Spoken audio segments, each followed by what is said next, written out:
₱5 Andres Bonifacio na ating nabili sa halagang 1,500 mga kalakwatsirong Noypi.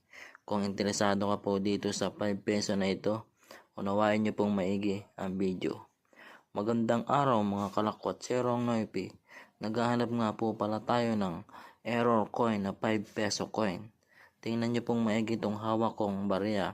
Ayan po, may goma po yan. Pag inikot niyo po siya, nasa gitna pa rin po, nakatayo po yung halaman na tabak. At ipapakita ko po sa iyo ang error coin.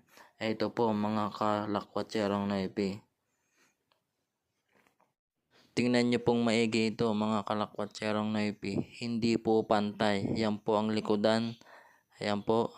At tagilid po siya. Yan naman po ang harapan. Yan, tingnan niyo maigi. Yan po ay binibili sa halagang 1,500